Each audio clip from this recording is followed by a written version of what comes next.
Gamers, Kale4980 Gaming here, and today we're going to be looking at a true hidden gem, Disney's Aladdin for the Sega Genesis. Now, there are two copies that came out, the Super Nintendo version and the Sega Genesis version, but most people agree on the Genesis version being the superior copy. So, let's really see if the Sega Genesis does what Nintendo don't. On the Sega Genesis controller, as many of you know, there are 3 buttons. In Aladdin, you press C to jump, B to attack with your sword, and A to throw your projectiles, or in this case, apples. Your enemies consist of skinny men, fat men, shirtless men, and of course, women with pots.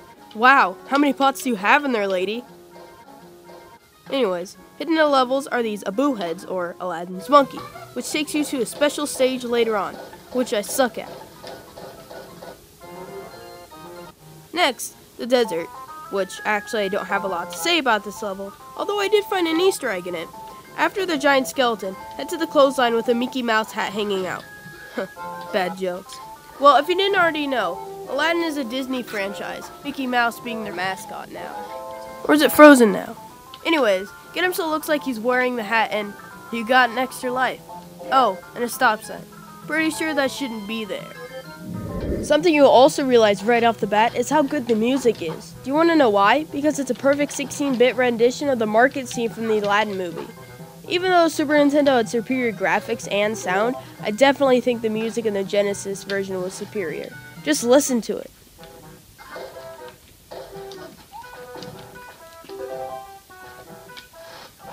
That brings me to my former point about the Super Nintendo.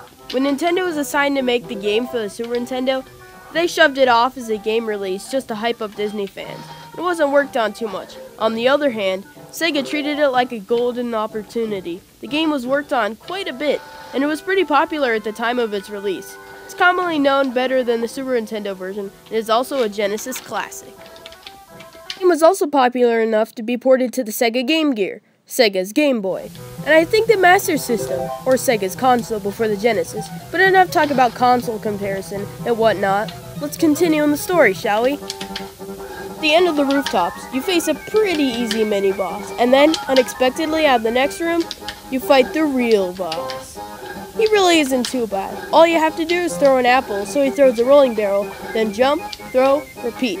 And if you run out of apples, don't forget to reload below. They fill every time you have 0 apples, but eventually, you kill him. Apparently your apples are stronger than most ammunition shot at you in Call of Duty.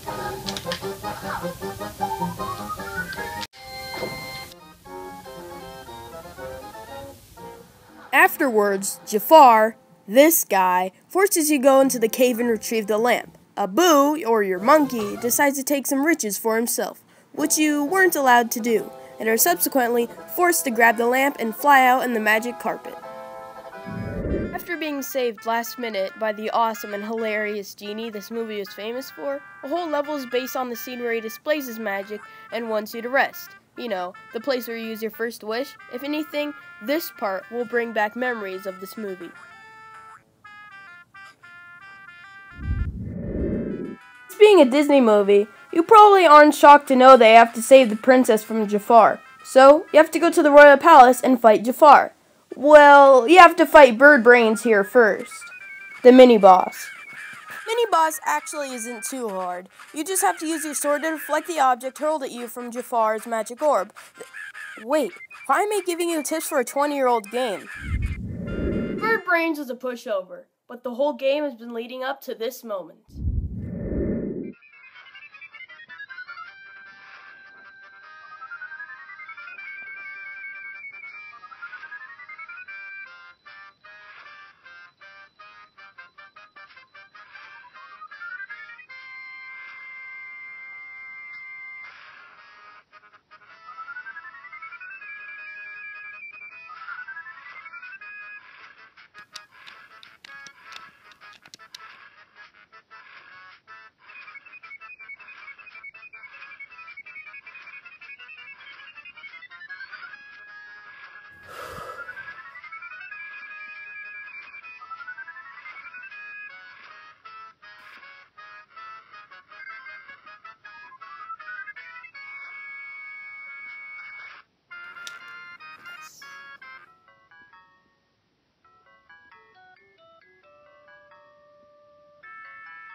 Now that has got to be one of the worst video game endings ever. Well, if you guys like this video and want more reviews, don't forget to leave a comment below and to subscribe. Thanks, and I'll see you next time.